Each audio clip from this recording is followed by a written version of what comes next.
You wouldn't think that we have seen 2 cyclones in the last 2 months if you look outside from the Gisborne District Council today.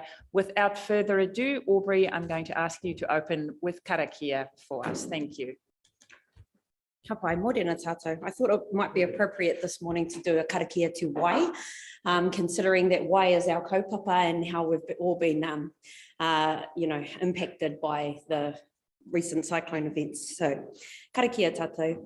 E tuku te Wai nā Wai, te Wai nā rangi, te Wai kia papa, te ora o te Wai kia rere, kia hua te Wai o te ara atua, te ara ariki, te Wai ara o te Wairua, te awarua o ngā mātua tūpuna, e Wai tuku e kāia. Tēnā tātou. Thank you for that. Kia ora. Just as a courtesy, can everyone make sure their phones and their computers are turned down? Thank you. Okay, any apologies, councillors? I have an apology from Councillor Foster, moved by Councillor Wharehinga, seconded by Councillor Cranston. All in favour, contrary, carried. Thank you. Do we have declarations of interest? And just remember, if you forget about your interest and we move to some paper where you think, oh my goodie, I do have an interest, just make sure when we're at that paper, you then raise that. Okay, we have the subcommittee, the parking subcommittee met. So Heather, does these minutes fall under sustainable Tairāwhiti? Thank you. Any questions or queries in regards to what the parking subcommittee discussed? If not, can I have a mover and seconder that is true? Chair Andy Cranston, thank you. Moved by him, seconded by Councillor Gregory. All in favour? Aye. Contrary, carried. Okay, councillors, let us move to our action sheet, which is on page 6. Thank you.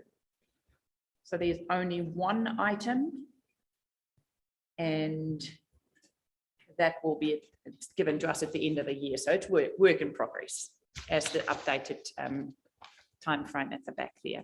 So without further ado, welcome Yannick. Thank you for this noting paper. So councillors, Yannick will give us a quick 1 or 2 minutes. You don't have a presentation, Yannick, so you'll take the paper as read, and then I'll open the floor for councillors to ask their questions. Kapai, thank you. Thank you, Your Worship. And I will take the paper as read, in some cases twice. The report was tabled in September, and I've just provided this update to this for new councillors, so they can understand some of the dimensions of the work that we're doing. Just by way of overview, our freshwater program consists of 7 catchment plans and a regional plan. The Waipawa catchment plan and the regional freshwater plan have both been prepared already. They were prepared around 2013 and 14, and they were publicly notified in 2015. So we will be reviewing those plans this year as we go forward. And we have 6 other catchment plans in progress and train. And that forms pretty much our policy work. And then we've got a whole bunch of technical work, science underneath that, that provides the evidence base and forms the direction for our policy setting, all of which is also informed by engagement. Obviously, with cyclones Hale and Gabrielle, that has put a spanner in the works in terms of how we go out and engage, and we'll be looking at that in the next couple of weeks in terms of what we can realistically achieve with 2023. Our focus for this year is to carry on the good work, to progress the Waipawa catchment plan and regional freshwater plan as a priority, to complete a draft of the Waimata Pākarai, the southern Hangaroa Ruakaturi, and to start the Uawa and northern catchment plans as well. We'll be also looking at having a draft Waipu catchment plan by the end of the year, if all goes well. Kia ora. Thank you for that, Yannick. Councillors, Councillor Elder, thank you. Thank you, Your Worship. I'm concerned, firstly, I declare an interest. I do live or have a property on the valley of the Tairāwhiti, but I have to bring attention to the fact that the Tairāwhiti and the Waipawa are grouped together And by all, it looks as though the intention is to manage these two rivers as though they were one river, and they're not. They're completely different. It would be like comparing the Waimata with the Tairāwhiti. They have completely different sources. So what I'm asking for is that the Tairāwhiti has its own right to its own river catchment plan. Thank you. For that, Councillor Albert, do you want to respond, Janet? Yes, thank you, Your Worship.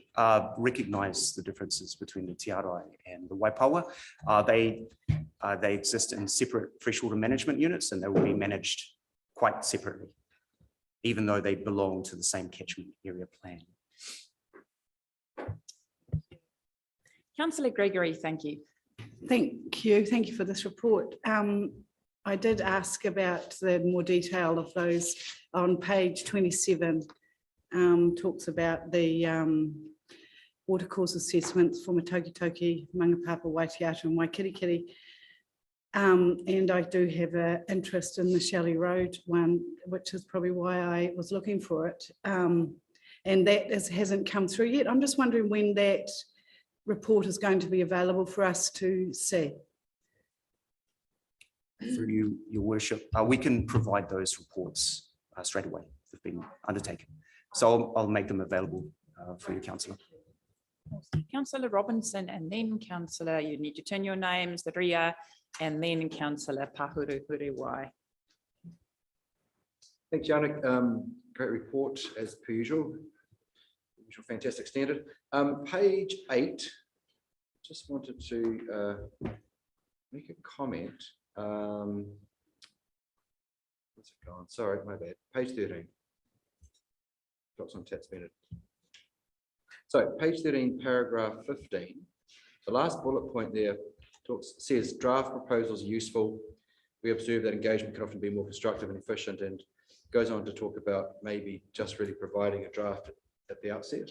But I've noted here, I've just written down slippery slope. I felt uneasy when I read that bullet point, because the rest of this report, and it has been the way you've undertaken this process, is to really thoroughly engage.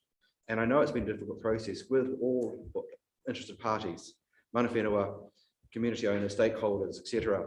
And through those processes over some period of time, you have arrived at, for example, the Motu draft plan. And I would not want us to slip away that, or to resolve from that position where we're developing a plan in conjunction with our communities, as opposed to pulling up a draft, because as noted here, it's a little bit easier to do that and then say, here's what we're thinking, because that's kind of what we've done previously. And we've, I think, as a council, determined to go away from that and really have proper engagement with our communities, not say, here's what we've come up with in this room, what do you think? That's not consultation. And the importance of these plans succeeding is that buy-in at the outset by the communities involved, from the top to the end of those waterways. So I really salute the mahi you've done, because it's long, hard work over a long period of time. We've had COVID, now we've got this, and which flows into my second point, which is timeframes around engaging with mana whenua. That's at page 20, paragraph 41, 42. You haven't set down timeframes there. I would just urge that you continue that hard work and work over and above to engage, to get some of these plans or the drafts, you know, into that space of mana whenua, and that we don't use Gabriel as an excuse. It is a reality, and it has impacted on everyone's workloads, but I just really urge you to continue within really good timeframes. Yeah, so that's, I just want to recognise the mahi you've done, because it's superb. It's wonderful to read a report where you have worked with our communities to get to this point. It's fantastic, and I just urge you to continue, as hard as it might be. Thank you. Thank you for that. Councillor Ria, and then Councillor Pahuru Huriwai. Thank you, Your Worship. Just probably following on from what Tony has said, and a thank you to Janet, Joe, and the team who has taken the time to compile this report. And you've already answered some of the questions that I had this morning about, you know, the impacts of Cyclone Gabrielle, and that the report was written last September, and just trying to add some of that information in. And I'm sure more of that will come to light as we work through a recovery process. One area of concern for me is that there is little mention of Te Mana o Te Wai. There's one paragraph which in the report, which talks to Te Manawa Te Wai, which now sits at the centre of the National Objectives Framework. It gives directive to be used by all local councils on how Te Manawa Te Wai must be used to inform how the NPS-FM 2020 must be implemented. And in order to give effect to Te Manawa Te Wai, the 6 principles must be implemented. Mana whakahaere, governance, power, authority and obligations, kaitiakitanga, stewardship to preserve, restore and enhance, manakitanga, care, respect, show respect, generosity and care. As well as the principles, councils must action the 5 key requirements. 1, actively involving tangata whenua. 2, enable the application of diversity of systems of values and knowledge. 3, apply the hierarchy of obligations. 4, engage with local communities, including agriculture, horticulture, landowners and tangata whenua to identify long-term visions and environmental outcomes, and then to adopt an integrated approach, ki uta ki tai, to the management of the fresh water. The template in which Te Manawa Te Wai has been laid out for engagement of the freshwater kaupapa should lead engagements with iwi and communities when collecting their vision for their awa, rivers, manga, creeks, roto, lakes and repo, swamps. Not only that, but then build an action plan around the vision where I and many other members of the community can see our connection and vision for that particular why come to fruition in a catchment action plan. Specifically in regards to engagement with iwi, the councils have a working relationship currently through the iwi taiao technician roles and the 5th program, and it would be beneficial to let them guide us through engagement with iwi at this time for this kaupapa. I believe the council's role moving forward must be to empower and support. As to some of what Tony has said, it does hinder a little bit on decide and dictate as opposed to empower and support, which is slightly implied on page 23 in regards to the next steps for the Waipawa catchment, and specifically refers to Ngāuri o Te Koti and the Maungarongo wetlands in regards to decision making to the wetland. Also, the majority of engagement for catchment plan purposes are proposed to happen in the next 3 to 6 months in order to complete catchment plans by the deadline. And I believe that would be a really hard ask for iwi, for the agricultural sector, the horticulture sector, and residents who at this very moment of Gabriel. Specifically on the Motu draft, I didn't read the whole thing, but definitely had a good read through, and I see there's a huge focus on trout, and there is no mention of taonga species such as freshwater crayfish, freshwater mussels, tuna, and those types of things. Which is why I am in total support of an application to central government to move the deadline of these catchment plans out at least 24 months to give time for us to be able to integrate aspects of our overall recovery plan, having meaningful community engagements led by, as it has been laid out for us in Te Manawa Te Wai, reviewing the plans moving forward to ensure the future success and local support and engagement of freshwater planning in Aotearoa. Kia ora. Kia ora, thank you for that. Councillor Pahuruhuruwai. Ata mārie, everybody. Thank you, Your Worship. I just want to tautoko Aubrey's, Councillor Ria's support to move the deadline extension. But just picking up on page 16, paragraph 26, in regards to the aerial photography and LiDAR surveys, Yannick, how is that information shared back with mana whenua? And yeah, what's that arrangement? Through Your Worship, we have a very good working relationship with Auckland University. John Tunnicliffe has been working with Ngāti Porou representatives in the Waipu space in particular for research around gravel in particular. The original focus for LiDAR and aerial survey was for gravel research purposes. So the idea is we have LiDAR from 2019, and we did some last year as well. The idea is through that LiDAR capture, which gives us a very, very fine-grained understanding of the way that material moves across the river system, that we can actually start to calculate what the bed load transfer is on an annual basis. And that information gets used to inform the provisions of the Waipu Catchment Plan around gravel management. And on that, we've been working very closely with our Ngāti Porou representatives in Oropu on a fortnightly basis to work through some of those dimensions, as well as sharing that lie-down aerial imagery as well. Okay, thank you. Councillor Tupara. And then Councillor Tibble. For you, Your Worship. Thank you for the report. I do have to support the call for an extension on this because I think there is much more discussion to be had around refining that. A couple of points for me, particularly on Te Mana o Te Wai. For me, that sits with the native species in that water. And if we're looking after the mana of their presence in that water, then I think we're well down the track to upholding the mana of Wai. There is suggestion in there about, looking at the fish passage through the waterways and assessments around there. I think passage through is one important aspect, but also assessing along their passage, is there sufficient environment, is there sufficient food for those fish even to want to utilise our waterways as a passage.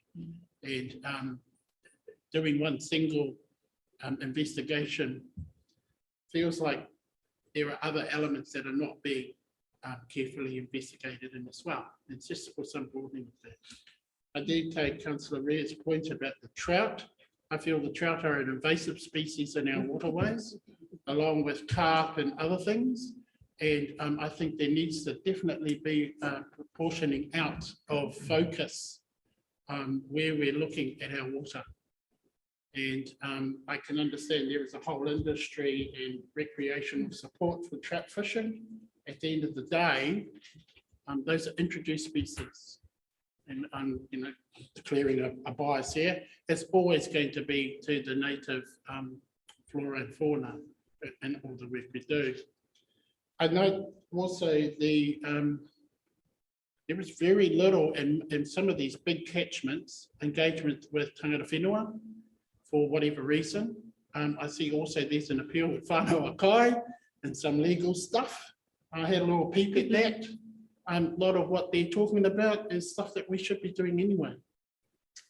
And my thought is that maybe some of the value that they are bringing to the table is something that we now can set that legal consideration, to set that legal discussion aside.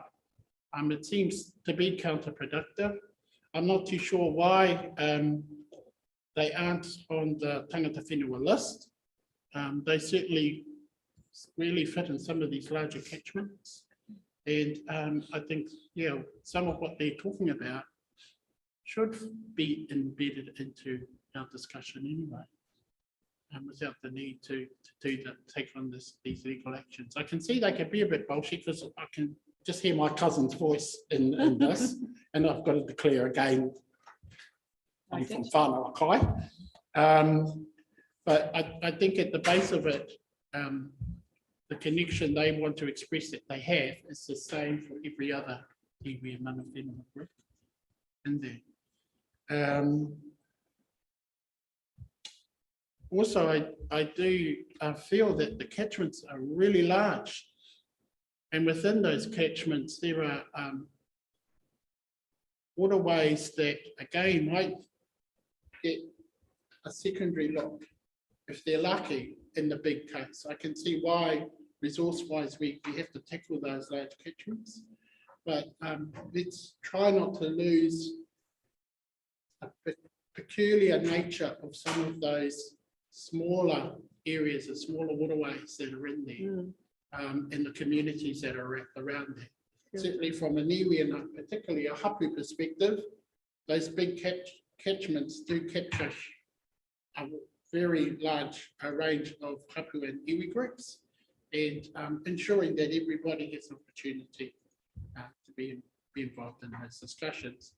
The discussions in terms of mana whenua seem really thin in here, and that's a concern that we can have a look at how we might be able to bolster that as well. communities. Thank you for the comprehensive report.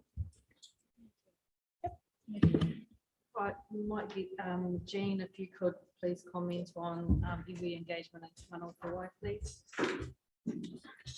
Ka pai o tēnā tātou.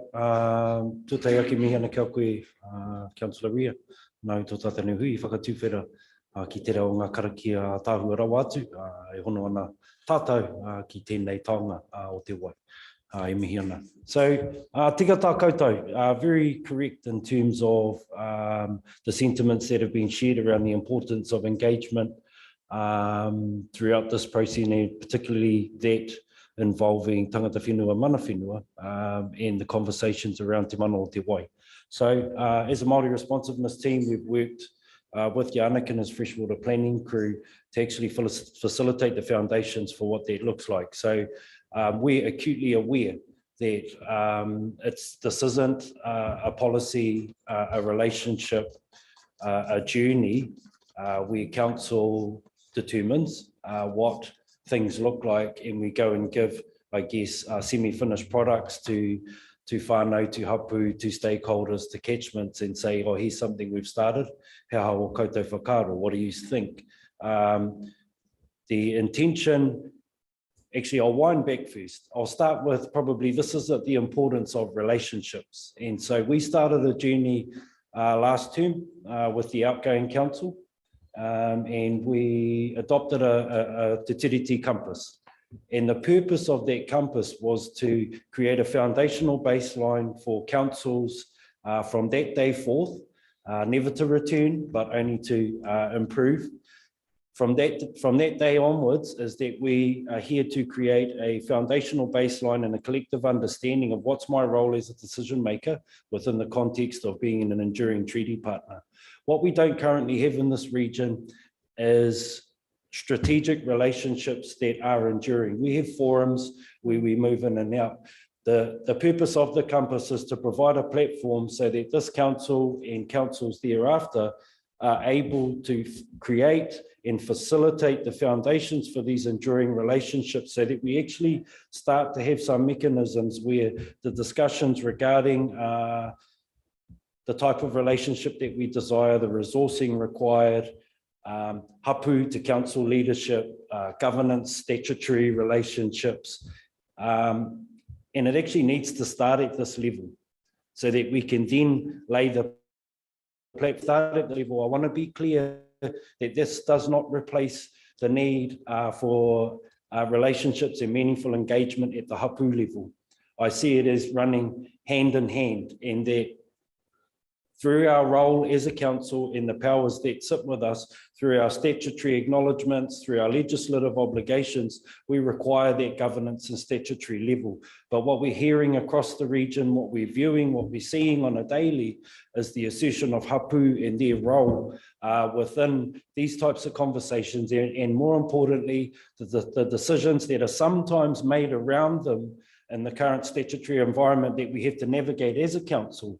Now, in the absence of those strategic relationships, we often find ourselves, if we turn one way, we get this ear pulled, we turn the other way and we're getting this ear pulled. So now going back to Te Mana o Te Wai, with the context of the relationships that we require at hand, we're sort of entering into these catchments in a way where we have to acknowledge, and let's put COVIDs and cyclones aside, is that our hapu, our whānau, our marae, down to the freshwater management unit level, as you were talking about, Councillor Tupara, the level of capacity is varying right across our region, and some whānau hapu marae are ready to step into this conversation and have that capacity.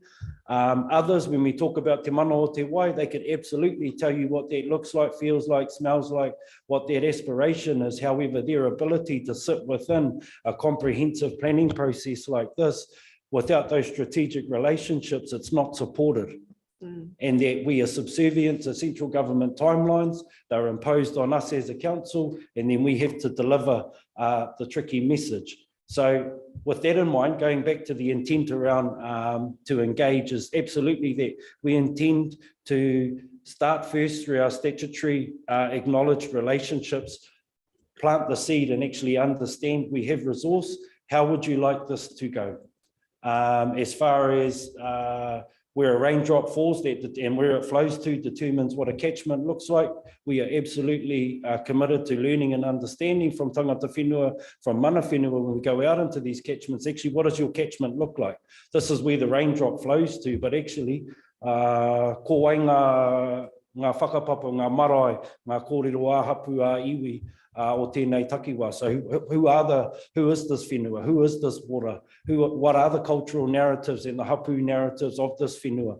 And really attempt to build and grow that within the process. We have, as I said, developed a structure and approach that we feel is open enough within the current planning process and guidelines that allows us to facilitate the meaningful kōrero right down to the freshwater management unit level hapu marae, but again to be guided and directed. And probably a stake in the ground that I think will be unique with this Gisborne District Council is that we've actually decided, albeit retrospectively following the establishment of our team, and the Motu catchment plan was already underway, is actually we're quite keen to engage tangata whenua first and understand and define what te mana o te wai looks like within that tangata whenua space kātahi. First and foremost, to define what objectives and values and that look like from a tangata whenua perspective, then to take those to a wider catchment planning group for the wider stakeholder discussion. Because the question I asked in our workshop yesterday is, what is industry's ability in te Tairāwhiti to determine what te mana o te wai looks like? And if we're suggesting that they should be able to contribute to that conversation in the same fashion as tangata whenua, then what is the difference between a partner and a stakeholder? So it will take time. It will, depending on the timeline, I'm really interested in what ways that we can really be inclusive of council's support to extend this timeline and to lobby back to central government to allow us more time to do this in the most meaningful way possible. And kia kaua tātou e ware. Let us not forget that I guess the bicultural equity that sits within an Indigenous worldview, a Māori worldview, and our ability to provide solutions for sustainable interaction with not resource, but taonga. I want to be clear that that's the lens that we are attempting to take into this catchment planning journey as we work alongside not just tangata whenua, the wider catchment, but I want to be clear about our position as partners. Kia ora. I just allow people that haven't. Councillor Tibble, and then I haven't seen any other hand. Oh, you should wait a little bit. The ones that have spoken and circle back to you. Councillor Tibble, the floor is yours. Through you, Your Worship, thank you. Yannick, thank you for your report. I too am very happy to support the motion to extend the time. I wondered though, in relation to the concept of engagement, and thank you also, Mr. Takarua, for your presentation and responses, whether or not radical participatory research design has been looked at in terms of the process of engagement with hapu. There's something in there that is approach that could be useful. Further to that is ensuring what our engagement processes are in reference to the treaty compass, and you're pointing out that the spaces, the difference between a partner versus a stakeholder. I think it's also really important to keep front and center in relation to te mana o te wai, in relation to hapu narratives, to be able to contribute to planning scenarios and future projections. That the problem is that if you've had 182 years of being locked out of the process and you want to build capacity, that capacity is very thin across all areas where hapu can respond. There's also the space of where you allow for the bandwidth to allow those particular spaces to come up with their experts in terms of cultural knowledge, knowing full well that through assimilation and colonization processes and the locking out of the education system, we're in a back foot in relation to bringing those things forward. So the actual capacity and capability to bring that to the high quality that's required to inform properly the decision makings that happen through your research frameworks into practice for planning are then thwarted by the fact that that background hasn't had as much time to play in the sandpit to develop the kōrero. Now, those are all meaningful problems, and they don't stop government's requirement to be able to advance the 7 catchment plans. But I do think, and I wonder, where are the easements to provide for that level of support to be behind hapu, to be able to put their people to the space? I can say that I have a conflict of interest because in the past, across other resource consent matters, I've been involved with Tairāwhiti resource consents, and we have the same problems in terms of who can put together the cultural assessment reports. That being the reality, these are the gaps in terms of us as Māori as treaty partner. I'm very heartened by your report, Mr. Kapurua, and giving back your responses to understand the depth of the work and the way in which you understand and practicing the nature of your engagement with Māori. It's very insightful and very heartening to hear where you actually are in those matters. Nonetheless, te mana o te wai, if I was to use my hands to represent it, practice is high in terms of planning, and it's a longitudinal process that's been happening since we decided that we should come together as treaty partners. However, the moving of the tangata whenua to be able to have the same levels of capacity has been thwarted by lack of resource and also lack of recognition of the mana necessary to advance at the same level. So kia ora tātou, just making sure that that's always front and centre. It's never that Māori want to be lesser, we want to be more, we want to be good partners, but we'll be needing help in ways that council hasn't considered before, and it's factoring budgetary and also in terms of workshop development. Koina noi ho aku kōrero e mihi ana ki te whānui o ngā kaupapa, ki te rongo atu i ngā haruru o roto i ngā hapu Tairāwhiti o i te Tairāwhiti. E whakamana wanui nei, kei hea te wai hei taonga tuku I ho haere whakamua. So I just want to say that I'm very enlightened, very encouraged to hear the expressions of mana across the Tairāwhiti and the various hapu asserting themselves to be able to take a stakeholder position and also a partner position in general about how we consider the future development of our resources that we as a regional unitary council are responsible with the legislative authority to play forward. Kia ora tātou. Kia ora, kia ora. Thank you. I think we're all very conscious of mana te wai, and we want to honour and respect that. But we've also got to try and keep the momentum going, and that's a real concern to me. We seem to constantly get into a hurry up and wait sort of scenario where we know that stuff's got to be done and we try to get there, and then we get thrown into a wait module. So I really would want to know what extension does actually mean to our momentum, and what perhaps needs to be done now that being delayed is going. We constantly do hear about the capacity in iwi hapu, and I just wonder if there are timelines about when we could actually say we're getting near the capacity, because to me it looks like it's quite a long way out to have that capacity at the hapu level, and if we're sitting in a place where that capacity is so far out in front of us, it's really hard for us to do the work that we really have to do. You know, so I draw attention to paragraph 35. Invitations to iwi and hapu were sent in early May 2022. Some interest was received, but no commitment to hui. Follow-up emails were sent in July 22. I do hear what is said about putting a draft in front of people and that's a criticism that's been around us for years. But at the end of the day, you kind of have to have something developed, put in front of people to take it further, you know, to sit back and wait. So we're kind of in a place now where it's actually quite difficult to progress on that basis of, do we develop something and put it in front of someone and get criticized? Or do we sit and wait? And that hurry up and wait, I think, is not a good place for council. Mr. Takarua. Through you, Your Worship, tēnā koe, Councillor Cranston, for your whakaaro. Thank you. Just in response to that, I think that this is part of the actual journey. And we either, or you as a group of decision makers, either make that conscious decision now to walk through that journey, because I can appreciate the notion of hurry up and wait.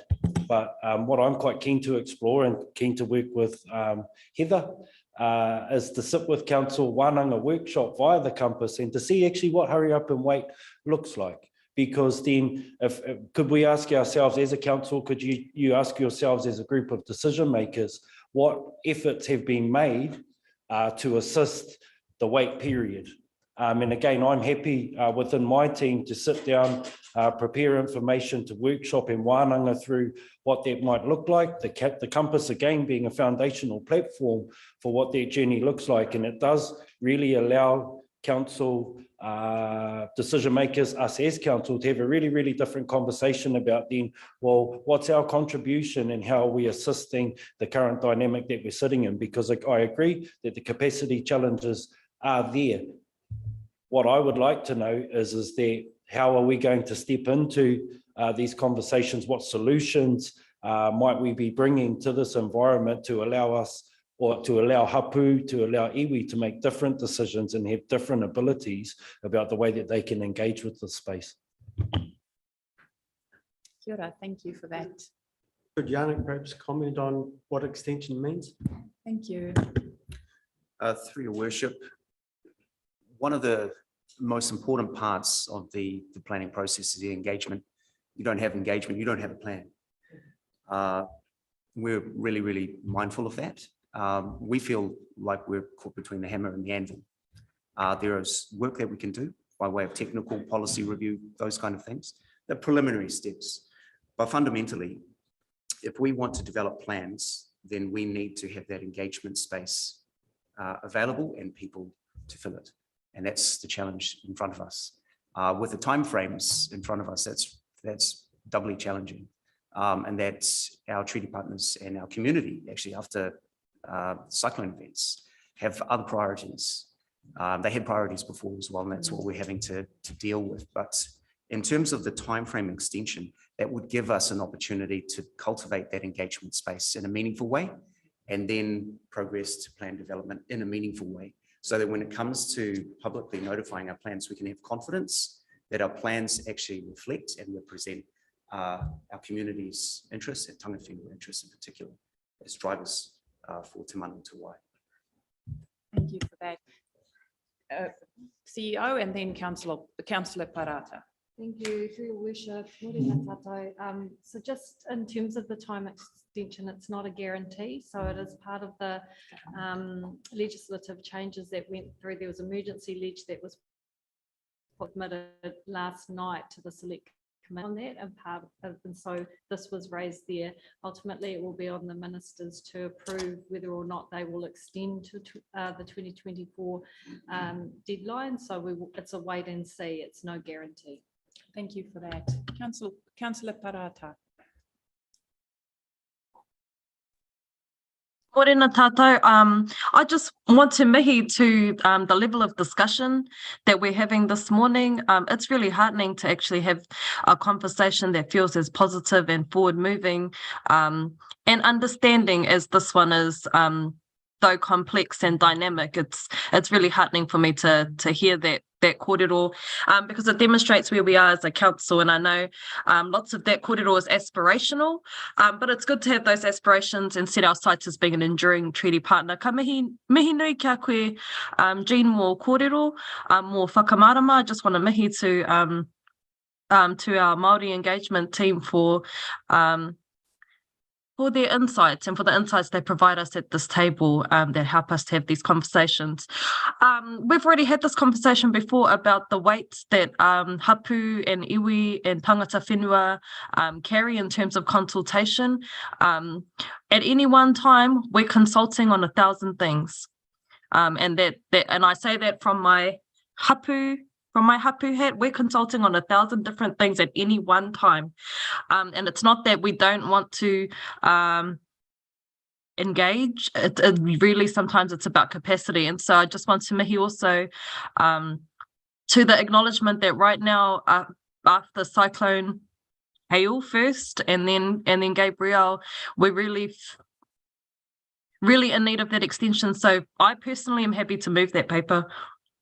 Thank you for that.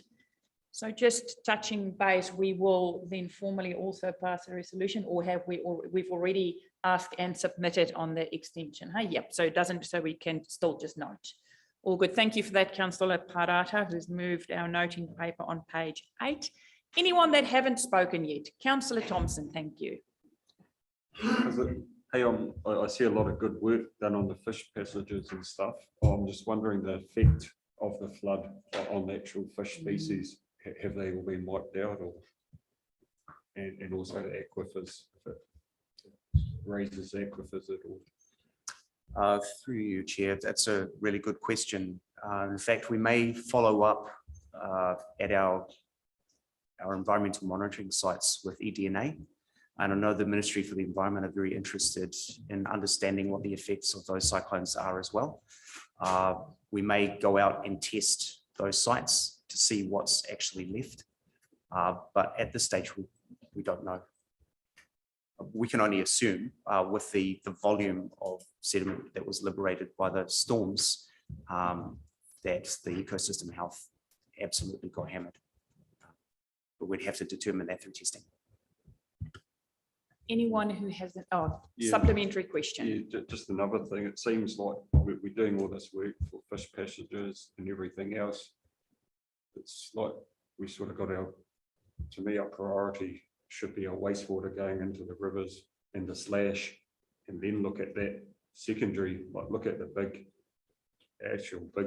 put our resources into our big issues, get the water clean, and then look at that. It's like we're sort of looking at fish passages where we need to be looking, cleaning the rivers, stopping the floods, and then looking at fish. It's like we're sort of doing things backwards. Thank you for that. Anyone who hasn't spoken? Councillor Telfer, thank you. Yeah, I'm just going to page 67. The basically the policies, rules there. There's no clear, I can't see any clear information around the fencing of waterways, and it relates to intensive winter grazing systems. It relates to quite a bit of mention about dairy grazers, but look, we've got a couple of dairy farms in the Motu, and it's pretty limited as far as dairy grazers. But I find the whole tone of it a little bit, I suppose every farm has winter grazing systems, whether it's cattle, sheep, crops, etc. So I just want to, there's no clear around information around, are we fencing the waterways or aren't we? What type of fencing are we doing? Because we all know that fencing off a waterway with conventional posted batten fencing is a waste of time, because we get a flood, they're all taken out, the cost is huge to recover. Do we need to be keeping sheep away from waterways? I don't think so, because you never see a sheep standing in the water, they don't like it. So I think there needs to be some clear direction around there. What are we actually asking for? And it's all right planting our waterways, but I think we just need to be very, very careful about that, because we've seen waterways have been planted and then nothing happened for 30 or 40 years, and we're in a position we're in now. So I just want a bit more clear directive around that, if you can. Your Worship, I can speak to that question. Last September, we provided a supplementary report, or an additional report around implementation, and I would suggest that fencing is an implementation action that's driven largely by the policy setting, not just our policy setting, but also the legislative setting at the government level with things like the stock exclusion regulations. What I could do is provide a paper that outlines all of the complexities around stock exclusion, fencing, farm planning, because that is another obligation of regional councils, and provide a paper to the next council meeting for your information. Thank you for that. Anyone that have not spoken? Okay, so I'm going to allow Councillor Tupara, Robinson, Tairāwhiti, a quick 1 minute each. Thank you. Elder, I did say yes. The four of you indicated you wanted to have another go. Yeah, 1 minute each. Thank you, Councillor Thank you. Tupara. And appreciate Mr. Kakarua's input into things. I've got to say, I would have loved to have seen that discussion in the report. There's clearly an absence of a thing called a Tairāwhiti compass, which is something new, but I gave it a quick Google. It does seem to be substantive and very encompassing of things, and it would have been good to have a portion of that, if that is the key engagement tool for tangata whenua, that's included in the report, and whether or not that's proved to be useful or even appropriate in that engagement. In terms of tangata whenua, I don't like the use of the term stakeholder at all. We're partners in the treaty, and then we're partners in the actions of council. And I take Councillor Tibble's point that the capacity of iwi and hapu to engage is zero. And the only capacity in that partnership lies with council. And if we want them to come forward, then we have to be able to assist them in resourcing their participation in that engagement. But I would like to see those sorts of discussions in the report so that we can then align with some of the outcomes that are being proposed. Thank you. Councillor Robinson, thank you. Thank you. I forgot to note page 20, paragraph 44. Yannick, oh, you haven't got it in front of you. So just the catchments of the Hangaroa is 227 kilometres square in order of size, followed by the Mangapoike, 227 kilometres square, followed by the Rukaturi, 227 square. Oh, the dangers of cut and paste.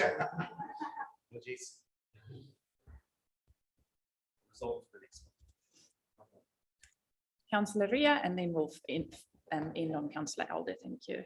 Kia ora. Kia ora, Your Worship. Yes, just along the same lines as Councillor Tupara, I would also like to see in the future reports as opposed to a tangata whenua engagement paragraph, which comes across and reads thin how it currently is, because we don't get all of that whakamarama that Jean's just provided us with this morning. So possibly describing how we have engaged in the areas of treaty compass, mana whakahaere governance, kaitiakitanga stewardship, and manaakitanga care, because then it really shows how we have mindfully and intentionally incorporated te mano, te wai in our treaty compass in our interactions, both at iwi with tangata whenua and also with community groups. Kia ora. Thank you. Councillor Elder, thank you. Thank you, Your Worship. Speaking for the inanga, the white bait, good luck trying to catch the trout and the motu. They're bloody hard to catch, so good luck with that one. Maybe it's just your skill. White bait are in most of our streams, and I'm sure we all do know, but they breed in the grass that hangs into the water in and above, just above the tidal zone. I can only speak for my awa, the Tiarai, but the tidal zone is all the way up to Whakatiri Road. And I do know, having lived on it and caught sea fish all the way up to Whakatiri Road, and I do know that when there are willows growing on the riverbanks, there is no grass. The willow totally chokes out the river and there is no grass. So if we want to look after the inanga, we have to get rid of the noxious weed, the willow. Fascinated by the report and the new technologies that you have today about testing the DNAs in the water. It is fascinating. And a very interesting report. Thank you. On the consultation, and I guess it's probably already been said, but you know, the farmers and the people that live on the river, I don't actually see them as being spelt out and specified in here. There's lots of talk of tangata whenua, the iwi and the marae. The farmers on those rivers, the people that live on those rivers, and people that can live as far away as Pātatai from Manatuki that are affected by the rivers. Just because you're a long way away from it doesn't mean that river doesn't affect you. And so those people also need to be consulted on this. Thank you. Thank you, Councillor Elder. So I have a mover and Councillor Parata. Do I have a councillor Ria? If there's no more discussion, all in favour, contrary, carried. Thank you for this discussion, and Yannick, thanks again for a very thorough report. And also, Jean, thank you for you and your team's input today. Okay, next report is on page, it's the National Policy Statement on Highly Productive Land. And this is an update from Joe. Welcome, Joe. And as you can see, it's a noting report, councillors. We take it as read. And Joe, you give us the 1 minute, and then we will the 5 minute. Should I say the 5 minute, or maybe I should drop my time limit? Thank you, Joe. So this is just really an update on where the National Policy Statement for Highly Productive Land is at. Obviously, it is now released and in effect. Drew Williams, our new principal planner, prepared this report. He's actually based in Wellington, working remotely for us. So I have got the hot seat this morning. I'll just take any questions. I don't really have much more to say on the matter. You know, it's national policy. We have to give effect to it. We don't really have a lot of choice there. I would say it has already started to create a little bit of tension with some developments on our highly productive land. Right, any questions? Councillor Wharehinga. Thank you very much, Your Worship. I'm happy to move the paper. You're right, we are hamstrung by central government direction, but I was wanting to know if there was any kind of flexibility or grace period for those who may have been caught out by the Sazenia. Anything we're able to regionalize in regards to our conversations with people who may have purchased whenua pre-October 2022 and with the intent of building, etc., and now they're caught in this. In terms of when the Act came into, or not the Act, the policy statement came into effect, the only grace period there is if you already had a resource consent application lodged and in train. We are looking closely at the effects of individual applications and whether they are really having a meaningful impact on the reduction of highly productive land. But it is a new piece of policy direction that everyone has to work through. And as often happens with the RMA, I imagine at some point there will be tests made in the Environment Court. Not saying that we're hoping to rush there, but across the country. Thank you. It's nice to hear that we're trying to work with our community. Kia ora, Councillor Gregory, thank you.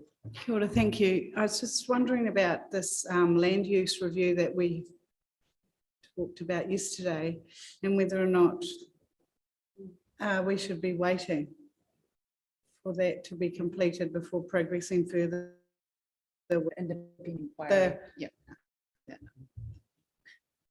This highly productive land is land use classes 1, 2, and 3. As I understand it, the focus of the inquiry is more on the erodible and steep land, which are different land use classes 6, 7, 8.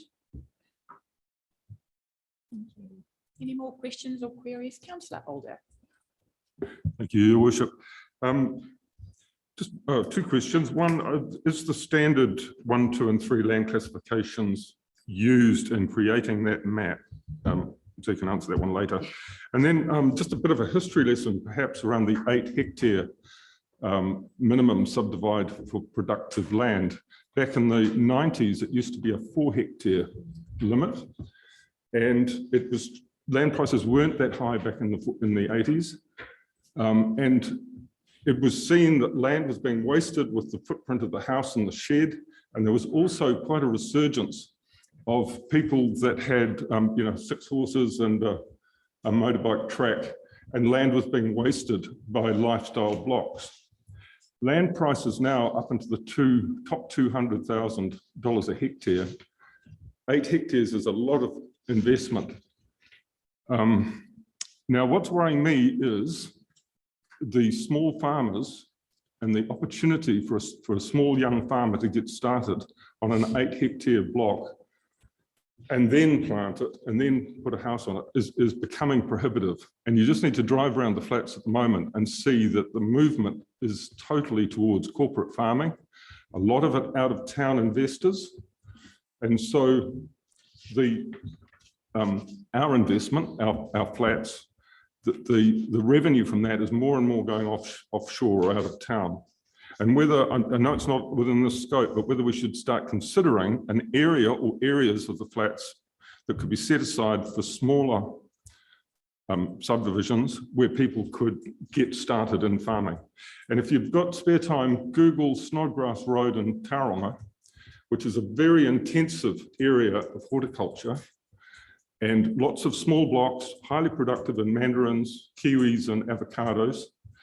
And there's a lot of security in those kinds of investments because often the wife or the mother has a job in town and it's the man is running the farm. So there's this inbuilt security in a small property. Thank you for that. Thank you. I think you had a question about the mapping. So 1, 2, 3. yeah, the default position under the national policy statement is that it's land use classes 1, 2, and 3. We can then refine that mapping to some extent within the criteria given in our regional policy statement. But the default applies until we've gone through that process. Councillor Tupara, thank you. I may have missed it or might be completely on the wrong track. But how will this impact on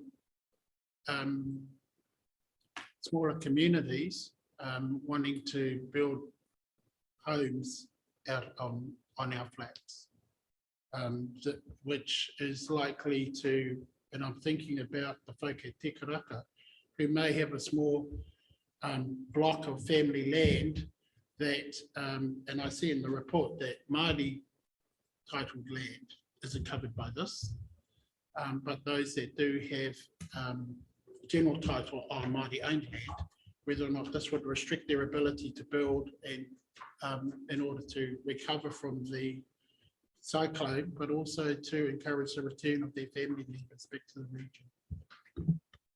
Through you, Chair, potentially it will, depending on how the land is zoned. So if the land is zoned rural or rural production, then potentially this is when the national policy statement will have an impact and potentially make it harder to do that type of development. As I say, that's where we're taking a very case-by-case approach to assess whether what's proposed in terms of a housing development is having a material impact on the cumulative amount of highly productive land in the region. Supplementary, therefore the zoning regulation that will go forth will come through council. I assume establish what zones will be where and what the zone will cover. So yes, that's a key part of the TRMP review, is revisiting the zoning we have. I've got a mover. Do I have a seconder? Seconded by Councillor Ria. There are no more questions. All in favour? Contrary, carried. So I'm going to vamoose out of here. You can decide if you want to take a coffee break now, like we usually do, or do paper number 3. Coffee, yeah. 15-minute break, and then the last paper will be 10:15. And enjoy the sunshine, everyone.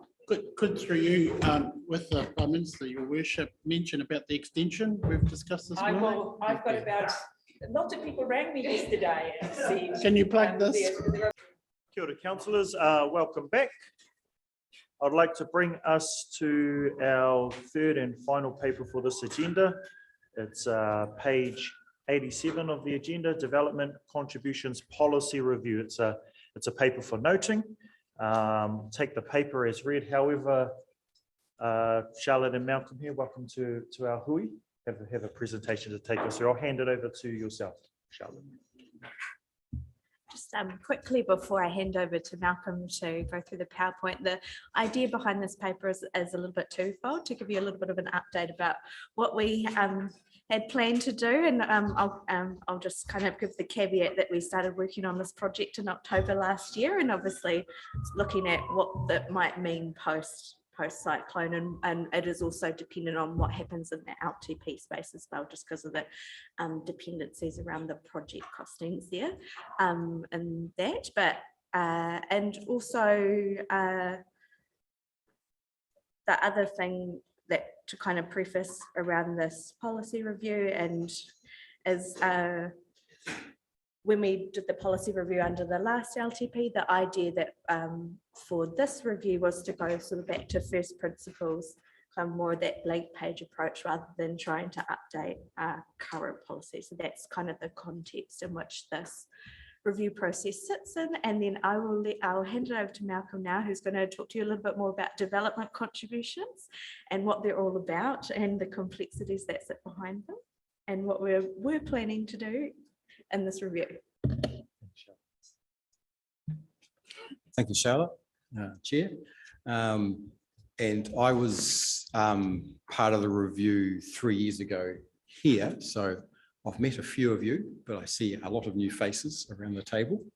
And that's part of the reason why we thought we'd do a bit of a background run through. Development contributions are sort of, they sit off to one side and they're a bit of a unique beast. And they can raise quite a few challenges for councils if you don't get it right. They're also a reasonably important revenue stream if you do get it right. So what we're covering today, and the report has quite a bit of material for you if you're interested in more of the detail than what we go through in this presentation, if that's the thing that gets you going. Some of it is pretty legalistic, and that's just a reflection of how it's written in the Local Government Act. So we'll just cover as brief as we can what they are, how the revenue and sort of growth trends have been tracking for Gisborne, and cover some of the uncertainties and challenges around the assumptions in the process. Obviously, there's some pretty big events have happened recently that is going to challenge us in terms of the process.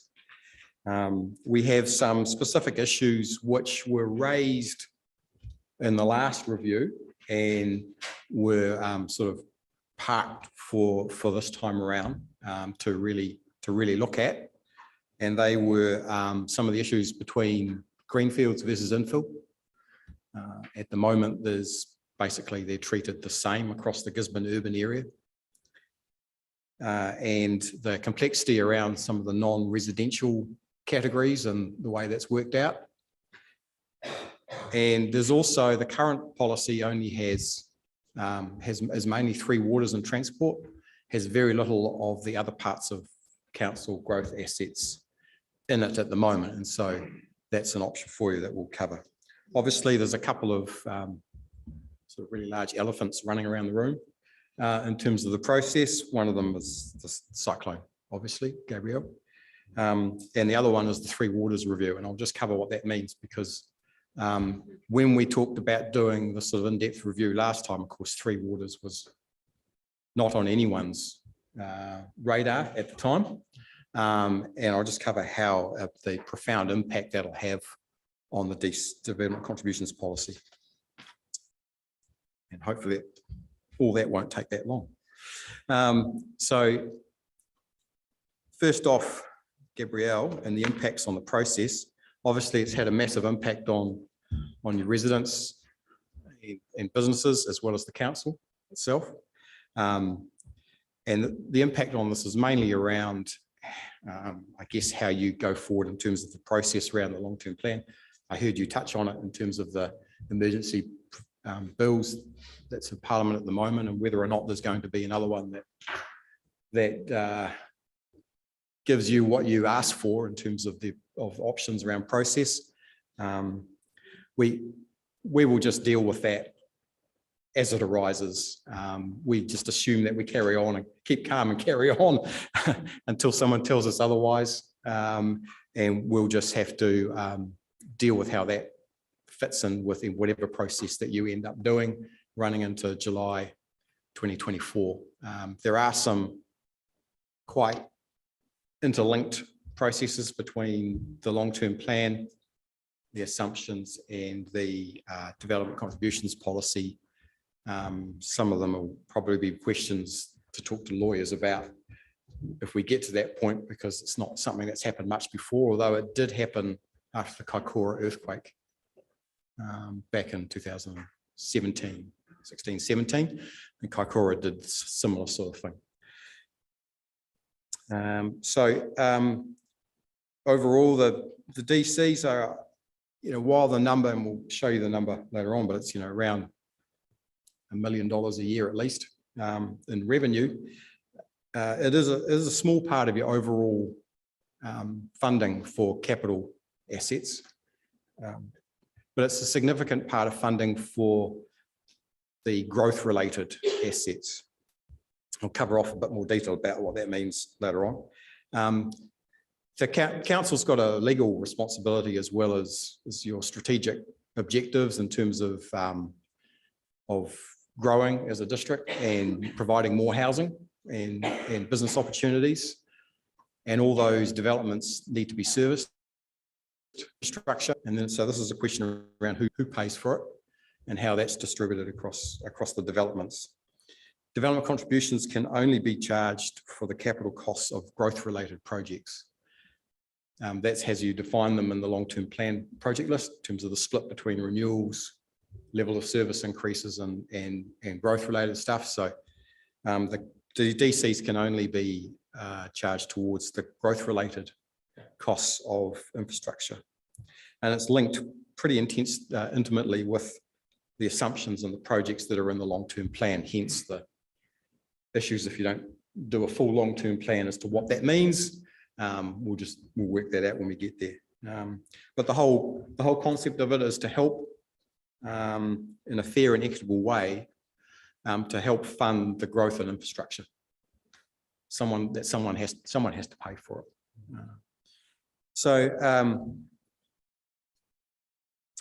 We should say that development contributions are not compulsory. It is not one of those mandated policies in the Local Government Act. You do have a choice about whether or not you have one or not in terms of whether you charge for this or not. Some councils do not charge for development contributions. Some of them regret not having that in place. A few of them actually, after the global financial crisis back in 2008 to 11, actually got rid of their development contribution policies, trying to reduce charges for development. Most of those councils have put them back in place because they got caught when growth took off, and then trying to fund all the infrastructure. So that's Horowhenua, Rotorua, had to basically put them back in place over the last couple of years. They were introduced to local government way back in 2002 with the Local Government Act. GDC first did one in 2008 and has had one ever since. And no one likes to get a bill for anything. So it's really, as you're doing the policy, it's really that fairness and equity. If you decided not to have a development contribution policy or reduce the charges, then assuming that the projects are still carried out, then those costs are then transferred across to the rating, to the general rates base. As I said, someone's got to pay for it, unless you can find someone else to pay for it. Government grants are always useful when you can get them. So we reviewed and changed the policy back 3 years ago, for 2021. And as Charlotte said, the intent was to do a more in-depth review for this time. And I'll get to what Three Waters will do to that. But so when in the Three Waters legislation at the moment, Three Waters will come out of the council's development contribution policy. They'll still get charged a Three Waters development contribution, but it'll be set by Entity C. And we don't know what that would look like at the moment. And so, there's quite a bit of change still going down the line this year. So we're still continuing on with that assumption to review the policy. Your transportation will still be in it. And the livable spaces, recreation, and so forth. Back in 2014, originally councils could charge for civic facilities like parts of this building and halls, toilets, playgrounds, everything like that, swing pools, and that was removed under a previous government. 2014, it was reinstated into the Local Government Act, and that's an option for you if you have growth-related projects in the LTP around community facilities. You have the option of including that part of it in the development contribution policy. So that'll also be something we'll look at. If you don't have any growth-related projects in that area, then it becomes a moot point. So moving on to the principles. So there's a 2014 also a new purpose in the Local Government Act around development contributions and set out a whole bunch of principles, processes. It's a very legalistic part of council. It's quite very detailed clauses in the Local Government Act about what you can and can't do. But the new purpose at the heart of it is that it's for councils have to be a fair, equitable and proportionate way of charging for the growth costs. Now, that and the process that underlines that and all the supporting information is a wonderful source of income for lawyers because it's not defined that well in the Act, and so it becomes case law. Fortunately, Gisborne hasn't been one of those yet, and Hamilton City's been the focus of most of the case law in the last few years, and that's still ongoing. They've currently won all their cases, but I see the one last week that one of the developers said they were going to take it to the next Court of Appeal or the next level. But there's been a whole lot of case law that's come out from those judgments that's been helpful in terms of what you need to do to reduce that risk and sort of get the process right. But so there's quite a bit of work underlying the policy from the project side in terms of justifying why they're growth related and how you've allocated the costs and where it's allocated to in terms of catchments and areas. So that's quite a process. And there's some detailed purposes and principles that are in the Act. I won't read all those out. But you can see basically it's around how you allocate it. But a couple of key things there. The DCs that you charge can only be spent in the activity that you charge them for. So if you're putting in a charge for transport in the Gisborne urban area, you can't charge it. You can't use that money to build a playground in Ruatoria. It has to be related to the reason why you sent the bill in the first place. It doesn't have to be exactly in a specific spot that development took place, but it has to be sort of within that network. So it can be down the line in terms of whether, like if it's a road, you can do it, in the network going through to the CBD or whatever. But it has to be within that sort of wider purpose. It has to be within the catchments that you've defined. This comes down to that issue between greenfield and infill. At the moment, you only charge development contributions in the Gisborne urban area. So there's no charges for the towns up the coast. And there's I don't think there's any expectation that you would do that either. But there's only one catchment. The whole Gisborne urban area is just treated as one area. And so the money's taken for greenfield developments, if you like. The amount that's paid is the same per lot in an infill situation. And that partly reflected the state of the asset management plans and the infrastructure analysis that was available 3 years ago, because you have to justify it. And so you need good data. And the main focus of the last one was around Three Waters.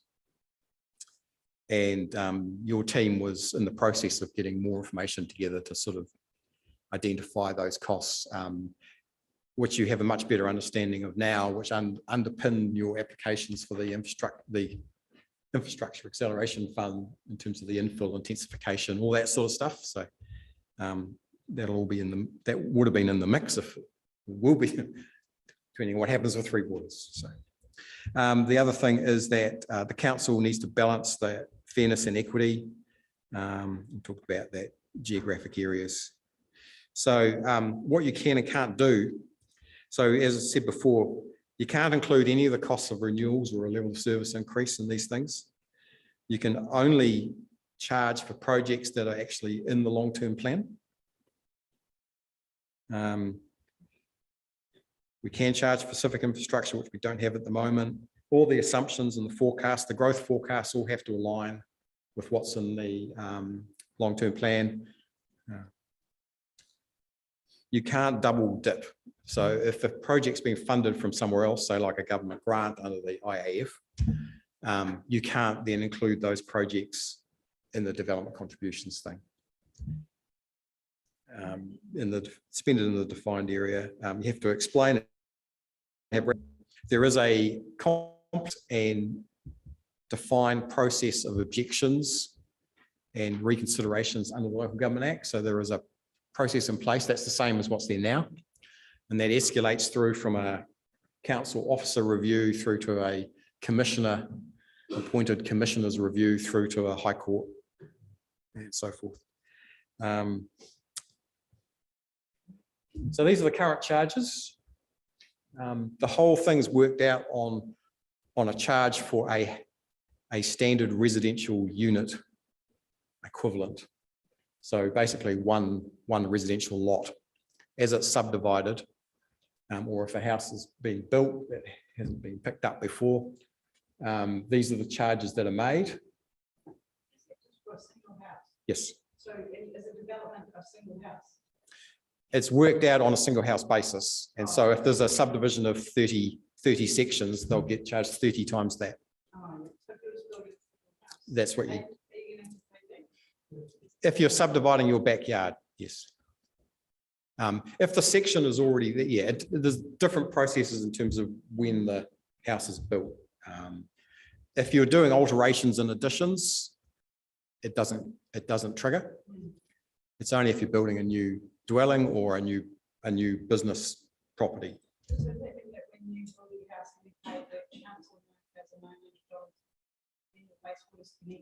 No, see what happens. It depends. It depends where it is. So if a developer has subdivided a section, they pay this at the subdivision process. So when you buy a section, basically that cost is already in it. So if you buy a greenfield section or a section that's already been in existence, then you don't pay this. Yeah. And so some old sections effectively haven't paid, but they've been sitting around for a long time. Just louder. Are we into questions, or would you rather leave it to the end? Would you? I'm quite relaxed about how you do that, so that's fine. Okay, I'll fire away. Thank you. I'm just looking at the transport. I'm going back a bit. So law cases have come up around this issue, and you said Hamilton, I think, but I couldn't see Hamilton on the expenses. Are they exorbitant? Question one. They are quite high, yes. Yeah. But it depends on which catchment you're in. Right. They vary quite a lot. So when you start looking at this and if you can justify it, you feel right about it, but 10 vehicle trips per day per household sounds a hell of a lot. And yeah, you know, if we want to dodge litigation, it's got to be absolute, doesn't it? So we'll certainly review that, Councillor. But that's actually the industry standard. That's the industry standard. I think one of the reasons for looking at infill in a different way is that the closer you are to the centre of town, by logic almost, there's less vehicle trips that you do and there's more walking that you do. So that's one of the rationales for having a lower charge for infill for transport, is that you're not, the further out you are, the more kilometres you're driving, basically getting to and fro things. Yeah, it's interesting though, because that industry standard figure is based on some research that's pretty old, and everyone's it's one of those ones that hasn't been updated for a long time. But it's the figure that is used. It varies a bit. Some councils use 8, but yeah. Supplementary question, or slightly different one actually, but so you have to allocate the money you take, you have to allocate it to that same enterprise. Can it go into debt? There's no mention about if you've got something you've already paid for, you've got debt. So can that money fire into a debt fund? Yes, you can, as long as that project was identified as a growth project in a previous LTP, and as long as it wasn't too long ago.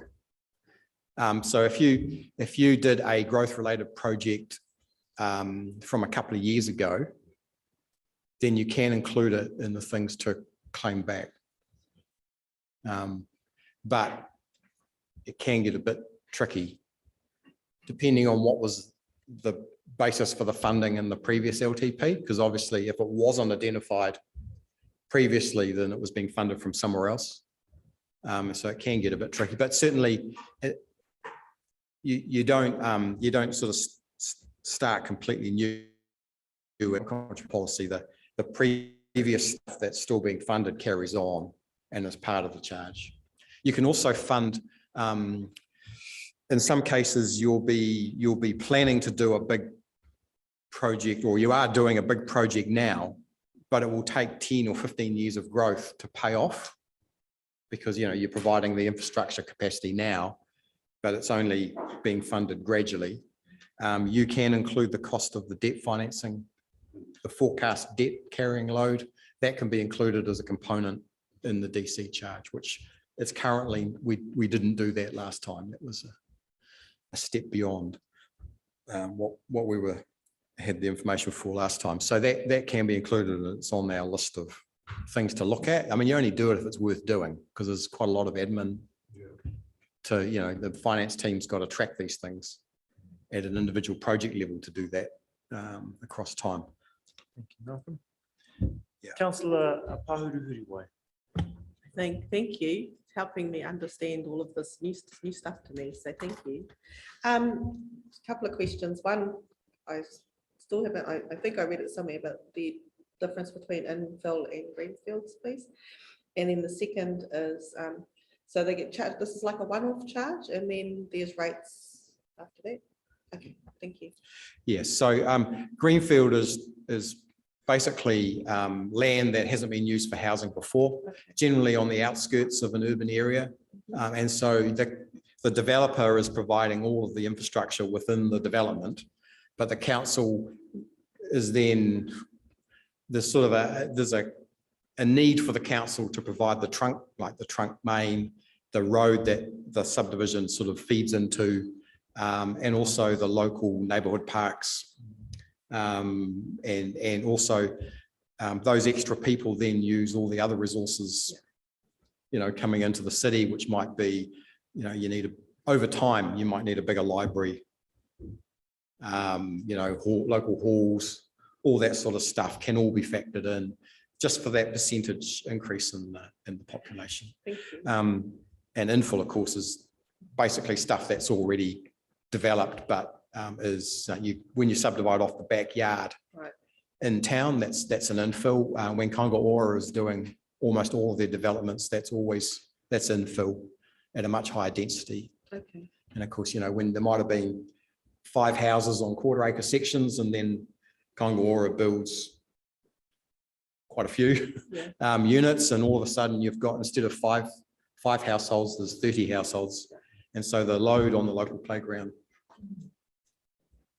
Just for like a practical example, in our sense, in terms of the greenfield sites, when you go out towards the Tairāwhiti block in the hospital, like that Oakfield development, that's very much greenfield, whereas the iconic development that's over there, that's what we're sort of meaning when we talk about infill. Yeah.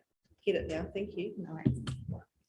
Proceed, please. We've got Councillor Robertson, Councillor Tupara, and Councillor Thompson. I just wondering whether you want to just finish the slides. Yeah, and then we'll put it on. I asked for his preference as I'm relaxed as the presenter. If you feel like they're going to be answered later, a few of them probably will get answered. So are we comfortable with holding on to our questions until later? Yeah. So I thought it'd be useful just to show you how the residential new houses are tracking. And you can see, these things are quite volatile over time, just the annual figures. The orange dotted line was the growth assumptions that were in place up until the 2018 long-term plan. So they're a little bit different as to what happened. And so, you know, these things are quite hard to forecast exactly right. Over a 10-year period, of course, these things tend to average out. But you'll find that in DC revenue, each individual years can be quite volatile because the subdivisions are often lumpy. You know, people will do a whole lot of subdivisions and then it could take 3 or 4 years before they come through as sections. So we've actually the black dotted line was the assumptions we did 3 years ago. I'm quite happy with that.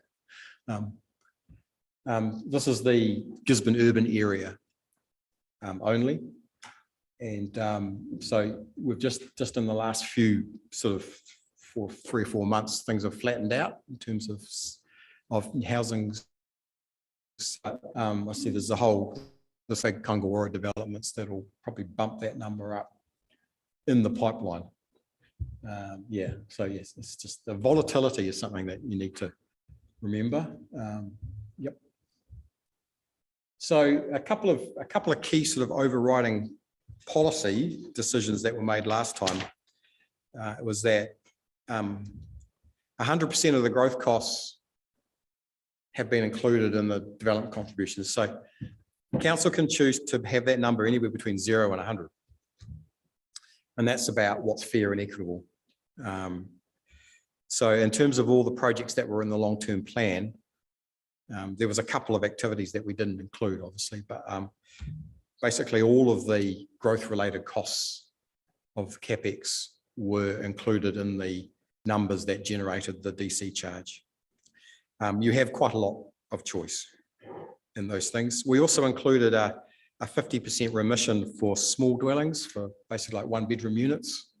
That was based around your sort of vision and strategies around social housing, trying not to stand in the way of more some, you know, the Kangawara type developments, the retirement village units, the small ones, while still providing some income for council in terms of the services.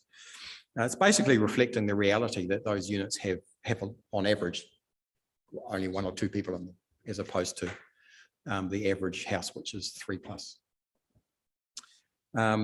One of the contentious areas for all councils is the non-residential part of development contributions, which are a lot more complicated because you take those charges, the underlying sort of working out of one residential lot, and they're applied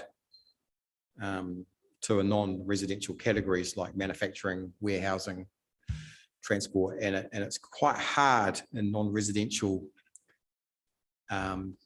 to provide detail that gets it right. Most councils have gone away from the detailed categories because no matter how many categories you have, they're always wrong. When a development comes in, it's like, oh, but mine's a bit different. It doesn't quite fit that. And then it has a problem for your regulatory team to try and work out where it goes. So most councils now only have 4 or 5 categories. And then there's the way it's written is that there's an opportunity for anyone who's making a development application to actually say if it doesn't fit those sort of general categories, to actually do a specific assessment rather than try and make a complicated policy that tries to cover everything and never actually achieves that. So that tends to be sort of like your big box type stuff, your warehousing, big box retail tends to be one where it's a big area, but it only has a few staff, maybe 1 or 2 toilets, hardly any water, but a lot of stormwater, big hardcover runoff, as opposed to like a McDonald's, which has a lot of water, quite a few toilets given the size of the place, but not a lot of stormwater. Anyway, so the whole idea is to try and simplify what's there at the moment and to make it easier, give it more flexibility for Ian and his team when they're assessing these applications. So you can see just in terms of the trends, And we've actually stuck in year to date for the 22-23 year. And it shows you how things lag. So you had quite a sizable increase in the numbers of new houses being built in the last year or so. And the development contribution revenue really ramped up this year as a lot of subdivisions started coming through. And a lot of those haven't come through into new housing yet. It's just so there's a lagged process. And your overall DC balance is now positive.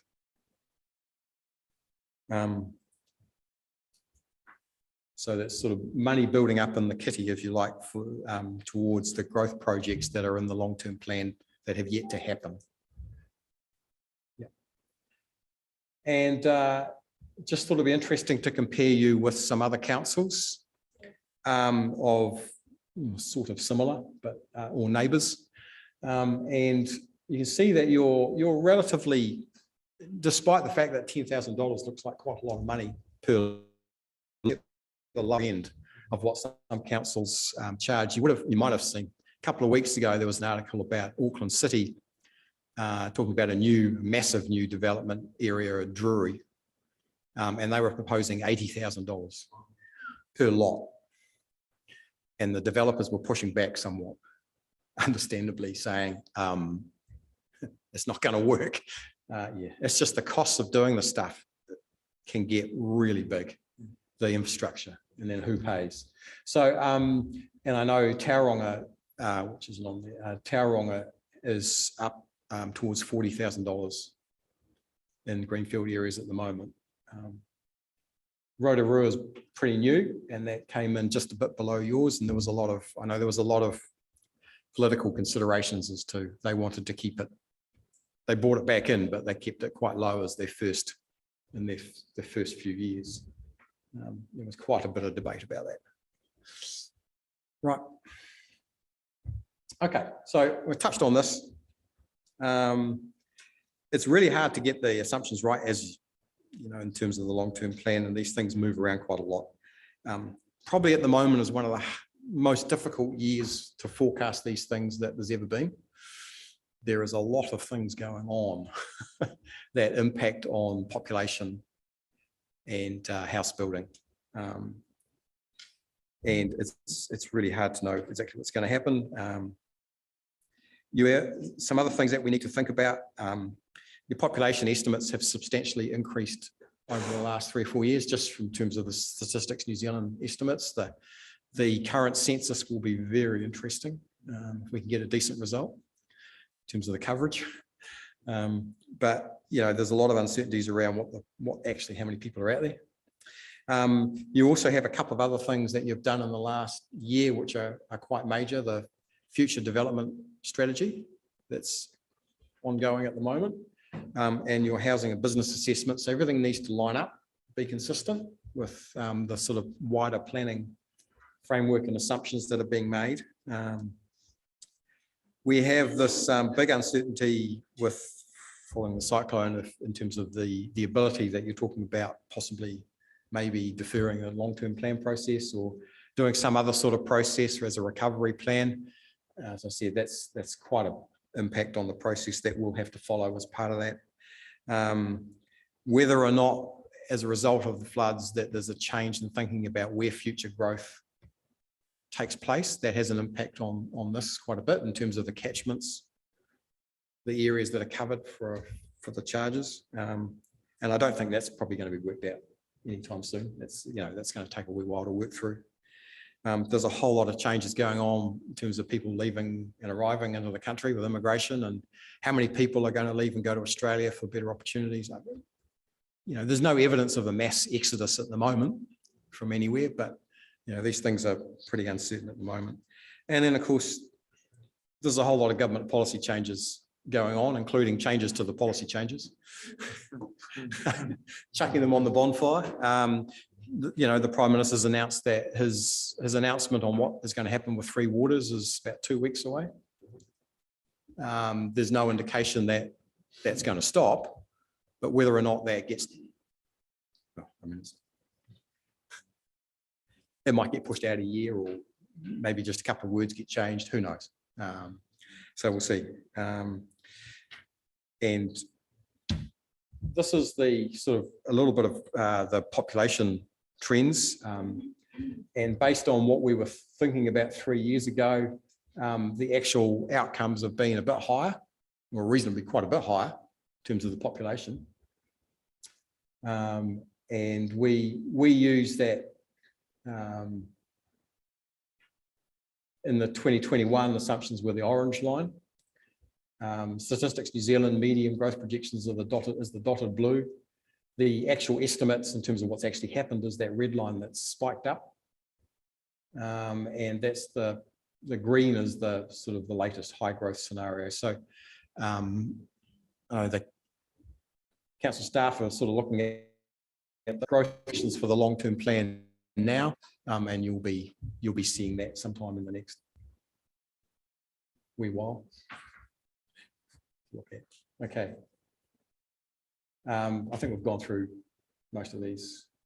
I should just say there is the Department of Internal Affairs produced a guideline and a template for the format of a good practice development contribution policy, and we propose to follow that, which looks the content is not necessarily that much different, but just the way it's laid out in the format, just so that if we follow the good practice guide, then there's less risk for the council as well in terms of how it's set out.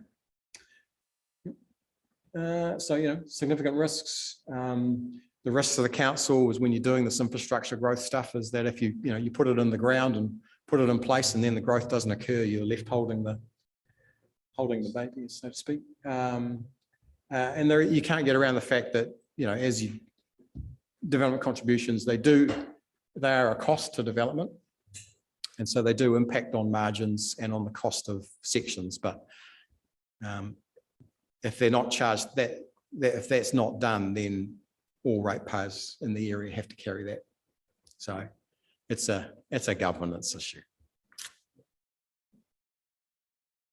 So we've got dots instead of actually what happens next, because there's some, once we know what the government's doing with Three Waters for certain in terms of the rest of this year, we'll continue on. Once we see whether or not there's another emergency bill in place in terms of the LTP, then we'll deal with that and continue on and just morph the process to fit. Yeah, but yes, there'll be, whichever happens, there'll be some workshops down the track as part of the long-term plan process for you to input into what this is going to look like. Awesome, thank you very much. So next steps is come back to us workshop once we have more sessions. I have a list of people. I have Councillor Tupara, Councillor Thompson, no longer Councillor Thompson, Councillor Tairāwhiti, and then Councillor Parata. Just a point for some clarity. In terms of infill, given the emergency we're just coming out of, and to go along with the Build It Better corridor, if somebody wanted to lift their dwelling up and move it to another part of their property, is that an infill, or and therefore they have to cover off another charge, or are they covered off from their previous contribution?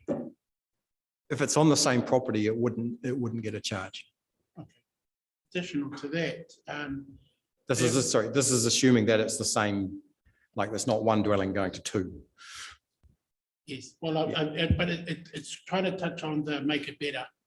And then if we have these opportunities to reform the layout of our landscape, it may be two. And that might be our doing it better.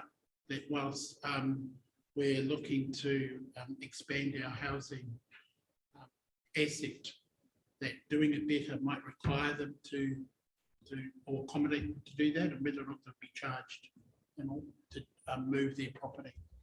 So within the same property, they wouldn't be charged a development contribution if it's the same dwelling being shifted. If an additional dwelling was put on the same property, then they would be charged at the moment. What about an alternative dwelling?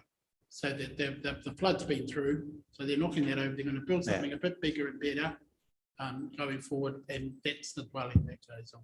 a property that might even go in a different location. If it's a bigger house on the same property, there's no charge. If it's on a different property, then at the moment there would be a charge. Yeah. Just to clarify, charge in terms of development. Development contributions. There are charge. other charges. There were other There's charges as well. charges, That's right. building. Yeah, connection charges. And just a supplementary to that, if in some of these redevelopments, they're contributing a wetland or an open space to better deal with the water flow coming across their property in the future, which is why they've shifted their dwelling. And then a community contribution with the development of wetlands. Does that Here we say. allow some consideration for Yeah, so sort of discount? yeah, I know what you're saying. So we can put that, you can put that into the policy. And if it's, in terms of a mitigation, and you can have it written in a way that then you can offset that against a stormwater contribution. Yeah, but we have to put it in the policy specifically. That's not. Just to add to that, where we have instances of that come up at the moment, Lifelines and regulatory do look at around developer agreements that take into account those specific circumstances, and it's about balancing out charges versus contributions and other form other than dollars. Yeah. You often see that for a major industrial development or a big, commercial building where they might have their own stormwater retention as part of the development, and that's taken into account by the team in terms of the impact on the network. Thank you, Councillor Tupara, Councillor Tairāwhiti, and then Councillor Parata. Yeah, I'm just looking at those, the graphs here on the actual contributions. We were sitting at just above Rotorua on the, how close to reality is that? Because when we looked at the rest of them, the contributions are huge per dwelling. So are we actually being realistic? Or because if we're not, those extra costs are being absorbed by the rest of the ratepayers. So the money's got to come from somewhere. So they just look like they're way out of kilter with the rest of it, because a pipe should cost the same, diameter pipe should cost the same other than transport if they're in Auckland or if they're here. So why are we looking at such a huge variation? So the numbers are generated from what's in the long-term plan in terms of the projects. So what you're questioning is whether or not the current long-term plan was actually realistic in terms of coping with infrastructure. And I guess some of your applications to central government in terms of the cost of intensification and infill would suggest that you probably weren't. And so, that's all part of this work that's aligned with the work that goes on in the asset management plans. So for transport, it's like to make sure that, if we're talking about X thousand extra people in the existing city area, is there actually, have you put the projects into the long-term plan that actually reflect what's needed to actually make that achievable? This is also our rationale around the whole paper around the review. Yeah. Yeah. So, but it's driven from that data from your technical teams. And so it ends up with the projects that are in the long-term plan, and then the growth related parts of that just generate that number. But we also get the opportunity to challenge some of the assumptions as well in these upcoming workshops and things like that, because we set stuff in LTP, but then there's also assumptions that the team are required to go by, but we get to challenge those assumptions too.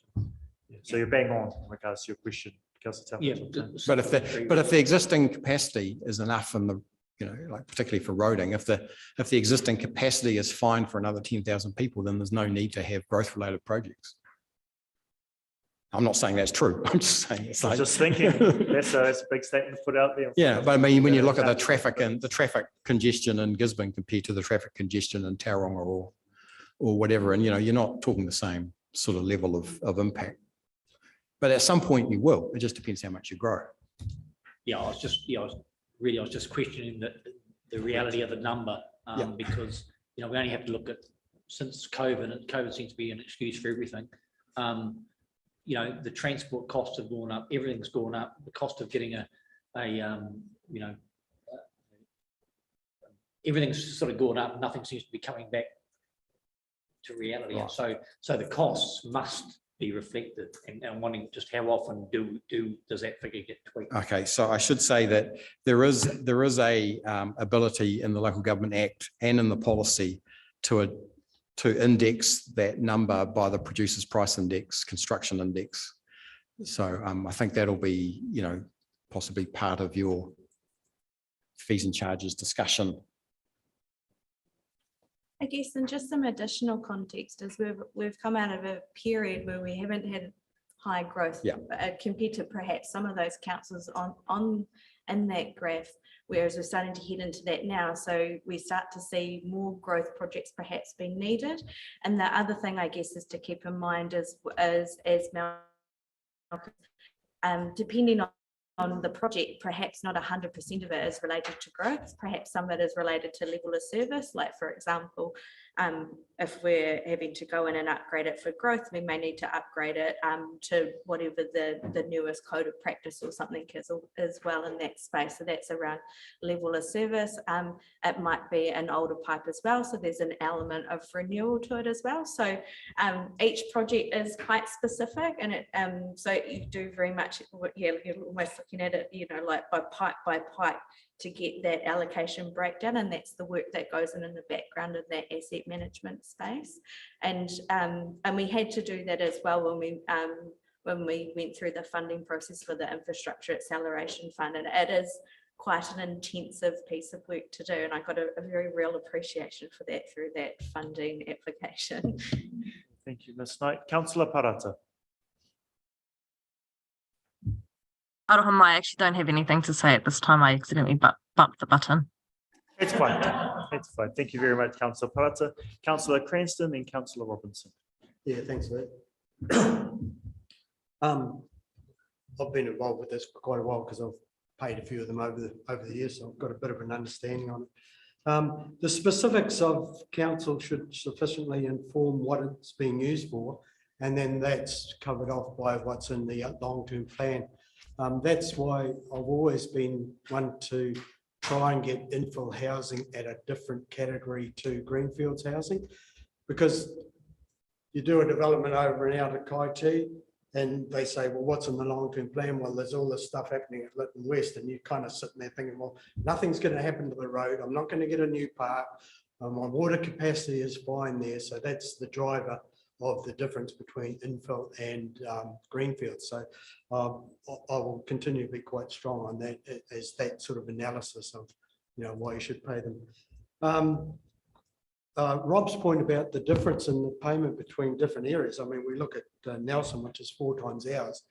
I think at the time we set our levels, which was quite a few years ago, there was nothing happening in Gisborne, and we were really concerned about having this expense that was going to turn people off rather than encourage them. So, but I think we kind of got through that now. So part of the workshops, I think we might see a change in that level. Yeah, on the basis of what we're seeing on those graphs there, we're well behind, and our costs aren't any less. That's for sure. You know, there's nothing sure. Yeah, it might be unpopular, but it's just the way it is. Yeah, I was going to next point too about replacement housing. You know, we've now had DCs for a long enough period that there could be houses out there that are replacement houses. You know, so it was good to be that they're not going to be. It kind of would be like a double charge if someone built a house in 2009, paid development contributions, and then something happened and they had to replace that house. It would be kind of double dipping. Point on the developer in Auckland not being happy. He wasn't happy because there was a change. And that's what we've really got to keep in mind with developers is when you sit there and you decide that you're going to build a house or do a development, you want to know what your numbers are up front. So if the council says your development costs are going to be 10,000, you crunch your numbers right up front, you're accepted. Okay, we've got to pay that. Where it does get complicated, if you think the development contributions are going to be X dollars, and suddenly you've got to bill for X plus dollars, and that's where it kind of falls over, and that's what I've seen quite often. The other thing is just experience. Like I've done developments. The first one I did, it was a big shock. Oh, what's this bill? But the second one, I knew it was coming. I put it into the budget, and then that's just part of it, you know. So I think a lot of people that do chop their section in half, decide to do another house, they'll always have that kind of fright, or, oh, where did that come from, sort of thing. And it's really getting in front of them right at the start of their process, say, hey, you realize you're doing this development, you're going to have this cost. If they know it right up front, they put it into the budget, then we don't have what can happen if everything comes in a form of a bill later on. So, yeah, so I'm encouraged to see the workshop, and I will always for a difference between infill and greenfield, because other councils do it. You know, I know Tairāwhiti, I think Mount, and quite a few of them have different structures for that. So, thank you. Thank you, Councillor Cranston. Councillor Robinson. What were the timeframes for the review? What are the timeframes for the review, please? I got several questions. So the timeframes for the review are connected to the LTP timeframes, because obviously we need those project costs and breakdowns. So the intent, obviously when we set the project plan, was to have a draft policy ready towards the end of this year, based on what the LTP timeframes are looking like. Yeah, so yeah, December this year was the aim for the draft policy, but as I mentioned, we've not quite yet got a set timeframe, but that is the intent until we know otherwise. Right. Second question is paragraph 36 on page 94 talks about basically 15.4 million DCs of the 10-year current LTP. With the Three Waters component coming out, that's approximately 78%. So that 15.4 mil would drop down to 3.4 mil. Has there been any conversation from your group to say Pauline's group about how this is going to impact upon our funding moving forward? Because it's almost 80% of our putia will go. Yes, but all of the projects and the reserves and everything relating to Three Waters also go. Yes, so that money couldn't be spent for anything else anyway. No. And so all of the liability, if you like, for the future, all gets handed over into the entity C. How does it work then with projects which are on the LTP, because we don't have the control over how those are funded, right? Three Water LTP projects. It all gets handed over to entity C. Yeah, but I mean, then we've got to go, not cap in hand, but we then got to go and request that our project carries on as per the LTP. Yes, well, that's for entity C to decide. Yeah. Yeah, I know this is all this complexity with how this works. And one of the other things is that it's not that the Three Waters development contributions will cease. No. They'll just get charged by someone else. And how that works, they haven't worked it out. Right. They don't know yet. All they know is that in the legislation, which is yet to be passed, in that second bill, Water Service Entity Bill, it's called water contribution. It's a slightly different process. It'll be set by entity C, but the intent is that it will happen. How that actually works in terms of how they charge for it and what the basis is, it doesn't say. Right, because that was my next question, was then how do we determine whether that's going to be woefully inadequate or woefully too much? And whether they're going to do it on a network and catchment basis, or whether they're going to do it across a wider regional basis, like everyone in entity C pays the same. We don't know, but I have noted that as part of our process, we need at some point to try and talk to someone in the National Transition Unit or entity C that actually is in charge of this to try and make sure that, like, it would be confusing for developers if you end up with a bill for Three Waters that's calculated on a completely different basis from the one that the council's calculating for transport. And so, it's just another one of these, we don't know. Now that might end up in court. Paragraph 55 on page 99, you've identified some of the preliminary scoping for the review, and you've talked about the Gisborne urban area being too simplistic and greenfield versus infill. Can you just remind us, if you know, the timeframes for coming back to council regarding the proposed 4 options we looked at with the infill KT, infill Upako, Greenfields, Grinnell Road, Hexton, which was by far and away the most cheapest option. Do you know where when that's coming back to us with some decisions? So under the future development strategy you're talking about, correct? Yes, so as with several of our policy projects post Cyclone Gabrielle, we're just reworking the timeframes based on our resourcing and where priority is. The intent was to come to the April meeting next month. We do still need to stop there. That's however, obviously we've got some new data through Cyclone Gabrielle about where water goes, basically.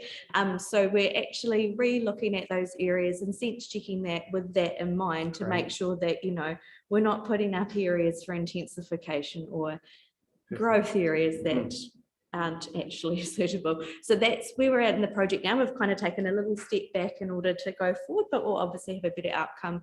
And once we know a definite time frame and we'll send it to council, we will let you know. So you're hoping for April, you do. Yeah. Do you think it will be the next 2 month cycle after April? Yeah, the next ST is June. So I guess that's what we're aiming for at the moment. It's also dependent, I guess, because obviously with that next step with that report is to go out to our community and consult and ask them about it. So it's also a little bit dependent about whether we think that's an appropriate thing to do given everything else that's going on at the time. So that's kind of what we're dealing with and juggling with our work program and strategic planning at the moment is around aligning in that recovery space of the types of engagement needs and the resources needed and where the actual priority is. So sorry, I don't like to be woolly around timeframes, but that's kind of the reason behind the woolliness at the moment. So simplistically, the catchment areas for the development contribution policy should match where the intent is for future growth. Whether or not that's going to line up in time, it's all part of that LTP process as well. So, yeah. Yes, I guess from a governance perspective, for me, and I think I probably speak for most people in this room, is that the need for housing and housing development has not gone away. It is just got worse. So as much as the Gabrielle has impacted on staff's ability to progress these matters, our community's need is actually higher than ever. And I know you know that, but I just want to say it because I really don't want stuff to drag on. I mean, I want us to achieve in this triennium. I want us to put a line in the sand and give people hope and have a plan for housing development in Gisborne.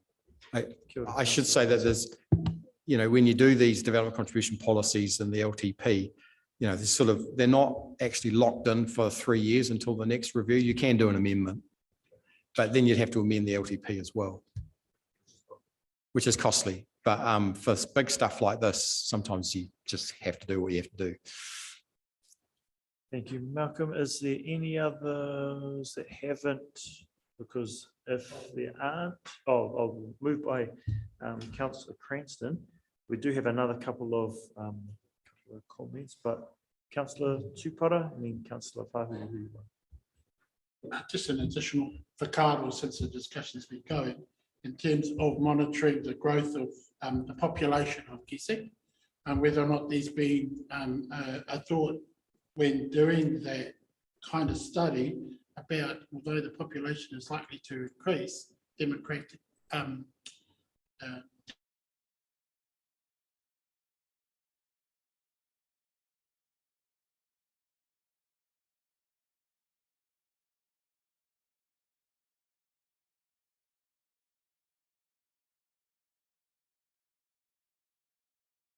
to make contributions, but still with a very high demand for development, and whether or not that's a consideration. Yeah, so it is, and we do look at the demographics as part of that broader picture, and that's you see more of the in-depth analysis and commentary around that through the environmental scan and the LTP rather than necessarily in the development contributions policy itself. But yes, it is part of that picture that we look at. So at the moment in the growth forecasts that are being developed, there is the assumption that there will be an increasing number of small dwellings in terms of new ones being built, which reflect the Conga Ora developments, but also the aging population. And on the flip side of that, majority of births in the Gisborne area is Māori, which tend to have larger families and tend to be from lower socioeconomic areas. So there's sort of conflicting drivers in terms of the household need, but there's definitely going to be more. It's what we know now. There's going to be more smaller dwellings, and so there's an impact if you say in your development contribution policy, or all small dwellings below a certain size are going to be half a DC. If half of your new households in the next 10 years are in that category, then all of a sudden your income is a lot less than what you thought it was. And then that point, going to be. attaches to Councillor Cranswick's comments about infilling housing and whether or not that should be separated out in terms of having its own profile. Well, the intent is to try to. So then it comes down to whether or not the data and the projects can be specific, focused on that. Thank you, Malcolm. Councillor Pāhuru-Huriwai. Thank you. I just had a question about, so I guess adding to the willingness will be the result, whatever comes out of census. How much is that, how much does census impact on all of this and the LTP and everything else for that? Yeah, if you like. It does have an impact, although the numbers in the development contribution are driven by the change between now, how much growth there is between now and 10 years in terms of the additional households. Is less of an issue than the number of households. Obviously, they're linked, but if we end up with an increasing number of people in each house, then often your household, how many new houses are expected is driven by that number quite a lot. We certainly saw that in New Zealand in 2020-21 with COVID, is that there was an increasing number of people in each house actually went up. And that's because the borders were closed and so forth. So yeah, it does have an impact in terms of your starting position. And obviously, if the growth rate has been a lot higher in the last few years than what's been estimated, then that fundamentally challenges the growth assumptions in terms of what goes on. So yeah, it will have an impact. The other thing to note is around the timing of when that data actually gets released. So we had there was a lot of delays with the last census, and we won't. So that obviously impacted our starting point for our growth assumptions last time. So if the data is out and available, we look at it and check it against what the growth assumptions are that we've got currently. But if it's not available, then we go with what we've got. Thank you, Ms. Knight. Councillor Ria, final, Councillor Ria, then Councillor Tibble. If no one has, I'd like to second the reading of the report. And thank you very much for the report. I suppose as a councillor and as a new councillor, I do recall that we went over proposed housing development here in Tairāwhiti for the urban development. And I suppose for the future, I would really appreciate that these conversations and those conversations happen sort of closer together, because trying to claw back some of the information from that hui that we had now 3 or 4 months ago, and to see how it's relative and how they all fit together and work together right now has been a little bit difficult. So having those, when conversation is around housing, whether it's policy for housing and the actual strategic development or some type of action plan around housing, would really appreciate that they are they're timed more closer together, so that we can see the flow on effect and how each relates to the other. So that being said, I also, so we're currently waiting for a revised version, because we made a recommendation for that housing development and there were options presented to us. So now we're waiting on that revision to come back. But also our concerns around infrastructure locally and what's happened within Tairāwhiti, the town, Gisborne City itself. Will there in the future, and you probably can't answer this, but I'm just throwing this question out there, will there in the future be a possibility, will it possibly we be able to look at some of our smaller rural communities in terms of housing development within our smaller rural communities?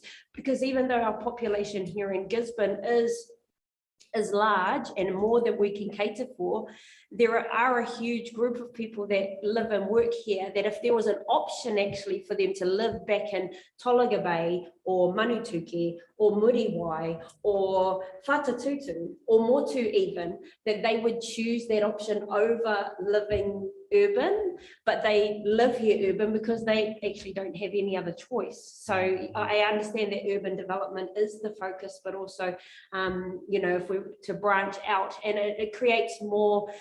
Living in a small community like Waihiriri, the addition of 6 additional houses in the last 18 months, and just the difference that it's made in the community of more children on the road and more people to conversate to, and just, you know, so 5 more houses in a small rural community like Matawai or Motu, it really does add to building up those smaller rural areas. Kia ora. Thank you very much for those whakaaro, Councillor Rea. Well, just in light of that, we've obviously got these workshops coming up, right? I guess it'll be on staff to align those other conversations about what development, township development, if we're talking about urban development, what township development possibly looks like. Councillor Tip. Thank you very much for your report. I just wanted to raise one point, and it's about the languaging. It's the difference between our growth assumptions and the discussion of where this policy document might consider conflicting needs versus differentiated needs. And I'm referring specifically to your commentary about Māori needs having completely different cultural construct to the way that we like to live in comparison to what might be the ordinary, and should I say the state of nation, that when we consider talking and discussing these things, we just understand that they're differentiated and not really conflicting. Because otherwise we fall into the paradigm that there really is only one way. That's not how humanity is. Kia ora. Kia ora, Councillor Tibble. In regards to this paper, we have a mover with Councillor Rea. All those in favour? All those against? Carried. Usually I would not let a paper go on for this long. It's gone on for an hour and 10 minutes. However, it's our last paper, and there are the substantial amount of us around this table are new. This is one of the first times you get to interrogate languaging, development contributions, what it looks like. So I've been more than happy to let it drag on. Thank you very much for your guys' contributions. Thank you very much, staff. Yeah, awesome agenda. Kia ora tātou whānau. Councillor Rea, mahu e whakakapi tō tātou. Thank you for our meeting today. We started with the way, we will finish with the wai. Inoi tātou e tuku te wai nā wai, te wai nā rangi, te wai kia papa, te oro te wai kia rere, te ahua te wai o te ara atua, te ara ariki, te wai a wai rua, te awarua ngā matu tikuna, te wai tuku me kāna. Tēnā koe. Kia ora whānau, meeting closed.